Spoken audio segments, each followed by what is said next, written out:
할렐루야! 사랑하는 성도 여러분, 평안한 하루 보내고 계십니까? 오늘은 잠언 17장 말씀으로 함께 은혜를 나누고자 합니다. 제가 봉독하겠습니다. 마른 떡 한 조각만 있고도 화목하는 것이 제육이 집에 가득하고도 다투는 것보다 나으니라. 슬기로운 종은 부끄러운 짓을 하는 주인의 아들을 다스리겠고 또 형제들 중에서 유업을 나누어 얻으리라. 도가니는 은을, 풀무는 금을 연단하거니와 여호와는 마음을 연단하시느니라. 악을 행하는 자는 사악한 입술이 하는 말을 잘 듣고 거짓말을 하는 자는 악한 혀가 하는 말에 귀를 기울이느니라. 가난한 자를 조롱하는 자는 그를 지으신 주를 멸시하는 자요, 사람의 재앙을 기뻐하는 자는 형벌을 면하지 못할 자니라. 손자는 노인의 면류관이요 아비는 자식의 영환이라. 지나친 말을 하는 것도 미련한 자에게 합당하지 아니하거든 하물며 거짓말을 하는 것이 존귀한 자에게 합당하겠느냐. 뇌물은 그 임자가 보기에 보석 같은즉 그가 어디로 향하든지 형통하게 하느니라.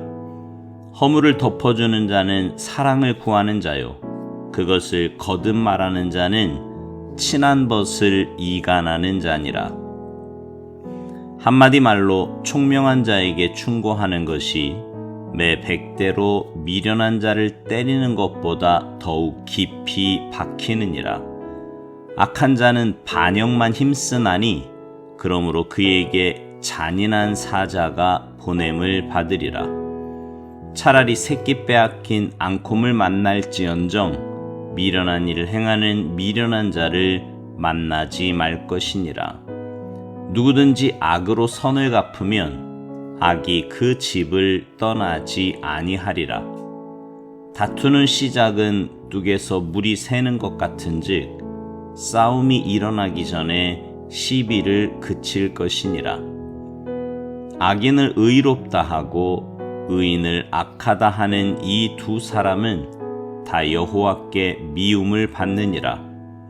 미련한 자는 무지하거늘 손에 값을 가지고 지혜를 사려 함은 어찌민고. 친구는 사랑이 끊어지지 아니하고 형제는 위급한 때를 위하여 낳느니라. 지혜 없는 자는 남의 손을 잡고 그의 이웃 앞에서 보증이 되느니라. 다툼을 좋아하는 자는 죄과를 좋아하는 자요 자기의 문을 높이는 자는 파괴를 구하는 자니라. 마음이 굽은 자는 복을 얻지 못하고 혀가 패역한 자는 재앙에 빠지느니라. 미련한 자를 낳는 자는 근심을 당하나니 미련한 자의 아비는 낙이 없느니라. 마음의 즐거움은 양약이라도 심령의 근심은 뼈를 마르게 하느니라. 악인은 사람의 품에서 뇌물을 받고 재판을 굽게 하느니라. 지혜는 명철한 자 앞에 있거늘 미련한 자는 눈을 땅 끝에 두느니라. 미련한 아들은 그 아비의 근심이 되고 그 어미의 고통이 되느니라. 의인을 벌하는 것과 귀인을 정직하다고 때리는 것은 선하지 못하니라. 말을 아끼는 자는 지식이 있고 성품이 냉철한 자는 명철하니라. 미련한 자라도 잠잠하면 지혜로운 자로 여겨지고 그의 입술을 닫으면 슬기로운 자로 여겨지느니라. 아멘. 오늘 본문 3절에 보니까 이런 말씀이 있습니다. 도가니는 은을, 풀무는 금을 연단하거니와 여호와는 마음을 연단하시느니라. 여러분, 은과 금을 연단하는 이유가 뭐예요? 그것을 연단하면 귀한 보석이 되기 때문이지요. 우리의 마음도 그렇습니다. 우리의 마음도요, 귀한 보석과 같아요. 하나님의 형상으로 지음받은 우리이니 당연히 그렇겠지요. 근데 우리의 마음이 죄로 인해 타락한 본성이 자리 잡게 되었습니다. 하나님의 성품을 닮아 사랑과 인내와 자비, 충성, 온유, 절제 등이 있어야 할 마음에 교만과 혈기와 욕심과 이기심이 자리 잡게 되었어요. 그뿐이 아닙니다. 우리는 이 땅에서 나그네로 살아야 할 사람들이에요. 실제로 이 땅의 삶은 나그네 인생길이라 짧디 짧고요. 육신의 삶을 마치고 나면 영원한 본향, 천국으로 가게 되어 있습니다. 근데 우리는 마치 이 땅에서 영원히 살 것처럼 눈에 보이는 것이 내 마음 안에 가득 차서 그것을 위해 살 때가 얼마나 많이 있는지 모릅니다. 주인 되면 또 어떻고요? 예수님을 믿는 순간 주인이 분명히 바뀌어서 내 마음에는 주님이 중심에 계셔야 하는데 여전히 내가 주인일 때가 너무 많습니다. 감정에도 내가 주인이에요. 내 감정에 따라 사람을 대하기가 부지기수이지요. 물질의 주인도 납니다.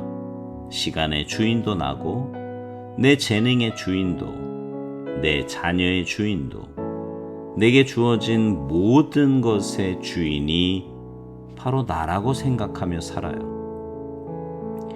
그런 우리의 마음을 하나님은 연단하기를 원하십니다. 잘못된 우리의 마음, 찌꺼기가 덕지덕지 붙어있는 우리의 마음을 깎아내고 다듬기를 원하시는 거예요. 여러분, 원석은요, 그냥 두면 아무 가치가 없어요. 금과 은은 모두 연단을 통과한 것들입니다. 우리의 인생도 마찬가지예요. 연단을 통과해서 금과 은과 같은 보석이 되어야지 연단 없이 원석으로 사는 인생은 그냥 돌과 같습니다. 가치가 없다 이 말이에요. 여러분의 마음은 여러분이 가장 잘 아시지 않습니까? 만약 내 마음은 신앙인의 마음으로 아무 문제가 없다고 생각하신다면 먼저 깨닫게 해달라고 기도해야 합니다.